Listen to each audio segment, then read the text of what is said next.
Hi, I'm going to outline now a new service that we're offering for people who own Xoro 9000 boxes, such as the one that are in front of me here.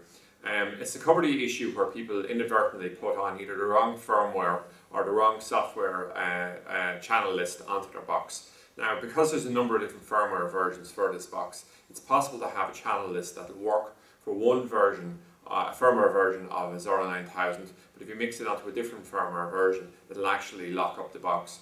And what will happen is it'll accept the new software, but suddenly then you'll see on the front of the box will be written the words ASH or ASH.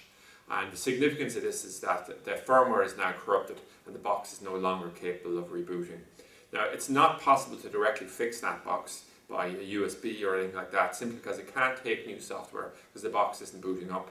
So what we do is we would use a special computer with an RS-232 outlet, a null modem cable, and what we would do is we would force the software from our PC directly onto the box. So it takes a couple of minutes to do it. It's a pretty straightforward process, and at that point we should be able to successfully recover it.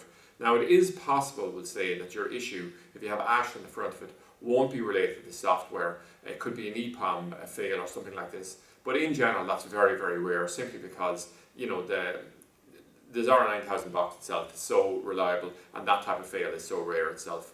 So it just means that with great certainty, if you have that problem, you'll know it's a firmware related issue.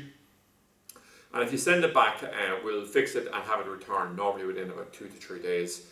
In the past, we used to have to send the box directly over to Germany, and both the cost and the lead time were much longer.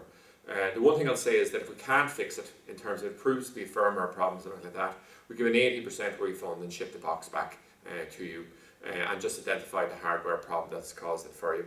So that's it anyway, an overview of the recovery service for the Xoro 9000 available on the TV Trade website.